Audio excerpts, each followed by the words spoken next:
नमस्कार मित्रांनो, मी सोमनाथ पाटील. आज आलो आहे मी दीपंकर चौकामध्ये मॉडर्न कॉलनीमध्ये 2 BHK विक्रीसाठी आला आहे.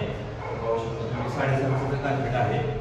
त्याच्यामध्ये एक गॅलरी आहे, ही साईड ओपन आहे. आपल्या लुक त्याच्यामध्ये बघू शकता हाफ वॉल आहे. त्यानंतर किचन आहे, इकडे किचन आहे, एल शेपमध्ये किचन आहे, ट्रायबल पण आहे आणि 2 बेडरूम्स आपल्याला या ठिकाणी आहे. तुम्ही बघू शकता कॉमन बेडरूम आहे, अटॅच बाथरूम अटॅच टॉयलेट आहे.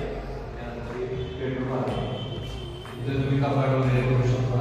त्या साईडला वेंटिलेशन वगैरे आहे, टॉयलेट्स पहिले एक्झिस्टिंग बिल्डिंग आहे, त्यामुळे हा व्ह्यू ओपनच राहणार आहे. 3 साईडला व्ह्यू ओपन आहे या बिल्डिंगचा. आणि तुम्ही पाहू शकता हा मास्टर बेडरूम आहे, ज्यामध्ये मोठी रूम साईजेस आहे, प्लस अटॅच टॉयलेट आणि बाथरूम आहे. तर तुम्ही ह्या फ्लॅटच्या अधिक माहितीसाठी मला खाली दिलेल्या नंबरवरती कॉल करू शकता, साईट विजिट बुक करू शकता. धन्यवाद.